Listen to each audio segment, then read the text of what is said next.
Haba ng gulay. Si tatay ay gustong maggulay para humaba pang gulay daw niya ay buhay. Siya ay 84 years old. Kasi exercise siya na exercise at saka mahilig siyang kumain ng gulay. Kaya ang haba ng buhay ni tatay, 84. Ang lakas-lakas pa niya, hindi siya nagmi-maintenance ng gamot yan. Uminom ng vitamin, hindi. Gulay lang ang paborito niya. Diba, tay? O kaya kayo mga kablog. Itong gulay, ito ang nagista natin. Mula nung unang-unang panahon. Gulay, wala pa yung mga imitasyon na pagkain. Oo, ngayon ano na. Ito ang hindi ko nakakalimutan. Laging gulay ka, Kasi, no? sabi ng lulo ko noon, yung lula ko, huwag mong kalimutan ito pa gulay, dahil ito ang pampabang buhay.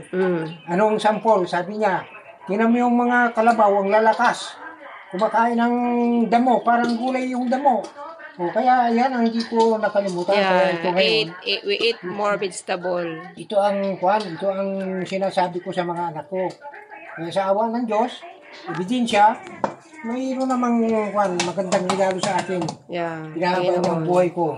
kasi may ka sa gulay, lalo-lalo yung talbos kamote, kalabasa. Ang palaya ba yan? Talong, kaya kahit okra. sino naman, kahit sino, sa ating mga nutrition, yung mga gulay ang ini-implementa nila, huwag kalimutan ng gulay.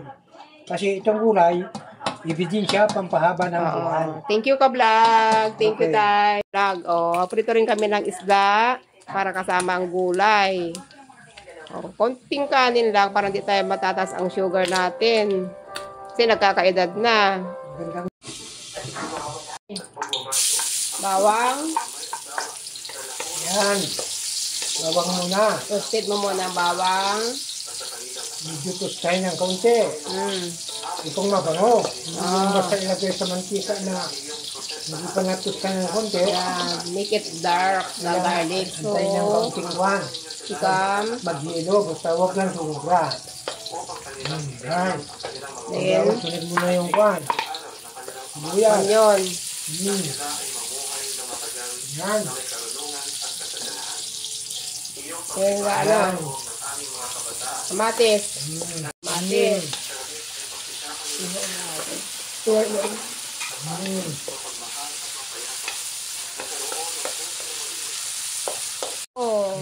Put the vegetable. Nahugasan na yan. Nahugasan mabuti yan. Yan. Wow, sarap ang gulay. Ginisang gulay, pakbet. Fry. Bago, haluin. Upang yung mantika, makuha niya yung gulay. Upang hindi basta-basta mapanis. Hindi yung basta. Konting Basta ilagay mantika. mo. Dapat marami ng konti. Kailangan yan. Halu-haluin. Sarap ng gulay pala, no? Hindi basta. Malapit na maluto ang gulay. Sarap na gulay.